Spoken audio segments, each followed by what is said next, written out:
नमस्कार, मैं सनी तुसीर और इस वक्त मौजूद हम नरेला के सत्यावादी राजा हरिश्चंद्र हॉस्पिटल में। और आप मेरे पीछे देख सकते हैं नरेला का सत्यावादी राजा हरिश्चंद्र हॉस्पिटल है। यहाँ पर कोरोना महामारी का इतना असर था कि आपको कुछ वीडियोस भी दिखाए थे हमने, जिसमें एम्बुलेंस में 3-3, 4-4 शव जो है वो एम्बुलेंस में रख कर ले जाए जा रहे थे। दिल्ली सरकार की तरफ से इस हॉस्पिटल को जो है 50 वेंटिलेटर की सुविधा जो है वो दी गई थी, जिसमें से हॉस्पिटल को 34 वेंटिलेटर ही मिल पाए थे और वो भी उपकरणों सहित मिल गए थे। ऑक्सीजन की कमी थी तो ऑक्सीजन का प्लांट जो है वो भी लगकर तैयार हो गया था। लेकिन कहीं ना कहीं क्या वे वेंटिलेटर अभी तक हरिश्चंद्र हॉस्पिटल में चालू हो गए हैं या नहीं हुए हैं? अभी भी यहाँ पर पेशेंट जाते हैं, पेशेंट वापस नाराज होकर आ जाते हैं। क्यों आते हैं? उसका एक कारण है क्योंकि अभी तक के वे 34 वेंटिलेटर जो है वो नरेला के सत्यावादी राजा हरिश्चंद्र हॉस्पिटल में चालू नहीं हुए हैं। उनको चालू ना होने की क्या परेशानियां थी? क्योंकि यहाँ पर अगर कोई भी ऐसा मरीज आता है, कोई भी ऐसा पेशेंट आता है जिसकी हालत गंभीर होती है, तो उसको बाहर से ही जो है मना कर दिया जाता है कि आप किसी और हॉस्पिटल में जाइए, यहाँ पर हमारे पास कोई भी वेंटिलेटर की सुविधा नहीं है। वेंटिलेटर को लेकर मेडिकल की कोई भी सुविधा हमारे पास नहीं है। जब उनको यही मरीजों को बातें बोलनी थी तो क्यों 34 वेंटिलेटर भी यहाँ पर मंगाकर जो है वो रख लिए हैं? 2 से 3 हफ्ते होने वाले हैं और वो वेंटिलेटर इसी तरीके से जो है वो नरेला के सत्यावादी राजा हरिश्चंद्र में पड़े हुए हैं, ना उनको उपयोग में लिया जा रहा है। मरीज यहाँ पर आते हैं, धक्के खाकर निकल जाते हैं, उनको किसी प्रकार की कोई भी सुविधा जो है वो हॉस्पिटल की तरफ से नहीं दी जा रही है। क्या कारण था? क्यों अभी तक ये वेंटिलेटर चालू नहीं हुए? ये सीधी बातचीत जो है वो नरेला के कुछ स्थानीय निवासियों से करेंगे। और हमारे साथ जो है अभी दीप खत्री जो कि भगत सिंह यूथ ब्रिगेड के संस्थापक हैं, उनसे भी बात करेंगे और कुछ नरेला के स्थानीय निवासी हैं उनसे भी जानेंगे कि क्यों अभी तक वे वेंटिलेटर जो है वो शुरू नहीं हुए हैं। क्यों अभी भी मरीज जो है वो गंभीर मरीज यहाँ पर आते हैं और उनको मना कर दिया जाता है कि आप यहाँ से चले जाइए, हमारे पास वेंटिलेटर की सुविधा नहीं है।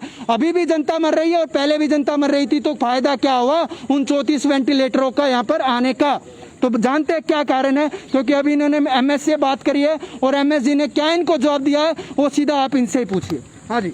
जिन सभी दर्शकों को है जो दिल्ली समाचार के, उनको भी बहुत बहुत धन्यवाद और आपका भी, जो एक अहम मुद्दे पे आज आप ये डिबेट कर रहे हैं, या एक आपकी एक अच्छी कोशिश है कि आपके दबाव में शायद प्रशासन कुछ काम करे। अभी जैसे इस हॉस्पिटल का आपने बताया 400 बेड का ये हॉस्पिटल है और 400 बेड के हॉस्पिटल में से अभी जैसे पीछे ऑक्सीजन की मारामारी थी तो ऑक्सीजन की कमी की वजह से मैक्सिमम 150 बेड का ये हॉस्पिटल चल पाया था, क्यों ऑक्सीजन मिल नहीं रही थी।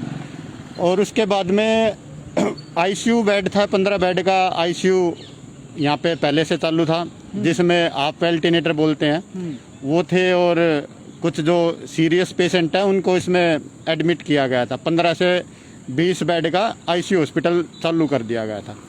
उसके बाद में अभी 10 दिन पहले, जैसे 10 तारीख को आपके माध्यम से हमें पता लगा था, मीडिया के माध्यम से, और कल भी आपके कुछ पत्रकार साथियों ने न्यूज़ में ये खबर लगाई थी कि यहाँ पे है जो 34 वेंटिलेटर आ चुके हैं, लेकिन वो अभी स्टेबल नहीं किए गए। तो इसी जानकारी को, आपके जानकारी को ही हम पुख्ता करने के लिए हॉस्पिटल में गए थे अभी जैन साहब के पास, जो यहाँ के एमएस हैं। तो उनसे हमारी बात हुई है, उन्होंने बताया कि अभी की हालात ये हैं कि जो बेड हैं वो 200 बेड से ज़्यादा अब यहाँ पे ऑक्सीजन के है जो स्टेबल हो चुके हैं, और आईसीयू का जो है 15 बेड का जो पहले था वो बढ़ा के 25 बेड का कर दिया गया है। मैन पावर की कमी की वजह से जो अभी जो वेंटिलेटर को ऑपरेट करते हैं डॉक्टर, क्यों एक डॉक्टर है जो 2 या 3 वेंटिलेटर को ही ऑपरेट कर पाता है, तो वो डॉक्टर की कमी की वजह से या आप स्टाफ की कमी की। एमएस ने क्या जवाब दिया कि क्यों अभी तक जो है वो वेंटिलेटर की सुविधा जो है वो मरीजों को नहीं मिल रही है? क्यों अभी तक? क्योंकि पूरे उपकरण सहित जो है वे वेंटिलेटर हॉस्पिटल में ला दिए गए थे, और वे सिर्फ इसलिए लाए थे कि कोई भी अगर गंभीर मरीज आता है तो उसको हॉस्पिटल से जो है वो वापिस ना जाना पड़े, मरीजों को दर बदर की ठोकरें ना खानी पड़े। क्यों अभी तक वे शुरू नहीं हुए हैं? उन्होंने यही बताया जी अभी हम 25 इस हफ्ते तक है जो 25 वेंटिलेटर है जो चालू कर देंगे, और 1 हफ्ते के अंदर अंदर हम 50 जो बेड का आईसीयू इस हॉस्पिटल में चालू कर देंगे। छोटी मोटी कुछ कमियां रहती हैं, जिसमें पाइपलाइन की कमी है, गैस का जुड़ना है। 2 प्लांट है यहाँ पे, एक 300 का है, एक 200 का है। 500 केजी का, 500 लीटर का। अगर हॉस्पिटल के पास मैन पावर की कमी थी तो हॉस्पिटल ने सरकार के संज्ञान में ये मामला डालना चाहिए था कि हमारे पास जो है वो मैन पावर की कमी, हमारे पास बंदे नहीं है, हमारे पास स्टाफ नहीं है, आप हमें स्टाफ दीजिए, हम वेंटिलेटर को शुरू करते हैं। अगर वे वेंटिलेटर ला के इनको यहाँ पर ऐसे ही रखना था तो वो लेकर ही क्यों है वेंटिलेटर को? क्या जरूरत थी? अभी जैसे इनसे बात हुई है, पब्लिक का दबाव भी है, मीडिया का भी दबाव है और पेशेंटों का भी दबाव है। उनके कहने, अभी जैसे हमारे से इनकी बात हुई है, कह रहे हैं कि 1 हफ्ते में हम उनको जैसे जैसे उनकी फिटिंग हो रही है, अभी पेशेंट भी कम है इनके पास, कह रहे जो ज़्यादा सीरियस पेशेंट आता है तो हम उनको साथ के साथ लगा भी रहे हैं और आने वाले 1 हफ्ते में 50 बेड का है जो आईसीयू हॉस्पिटल, इसको बना के तैयार कर देंगे। जब 34 वेंटिलेटर यहाँ पर आ चुके थे, आपको पता है 1 या 2 हफ्ते हो चुके हैं वेंटिलेटर को आए, अभी तक वे शुरू नहीं हुए हैं। आप अपना परिचय सहित बताइए जनता को, क्यों अभी तक शुरू नहीं हुए? मैं कृष्ण कुमार बंसल, नरेला अग्रवाल वैश्य समाज का अध्यक्ष हूँ और नरेला मंडी का प्रधान हूँ।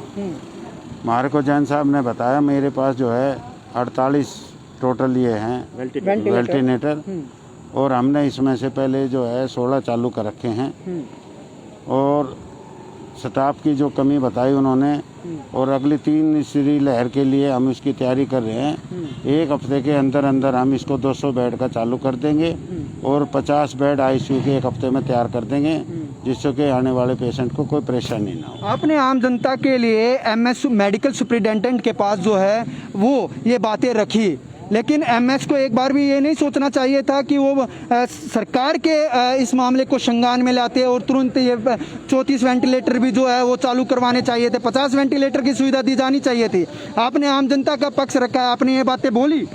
हमने कहा था मगा जी ये चालू करो, वो बोले जी स्टाफ की कमी है, नर्सों की। हमने जो भी है 4 बेड के ऊपर 1 नर्स है हमारे पास, जबकि 2 बेड के ऊपर 1 नर्स हो रहे हैं। हम स्टाफ की कमी से जूझ रहे हैं।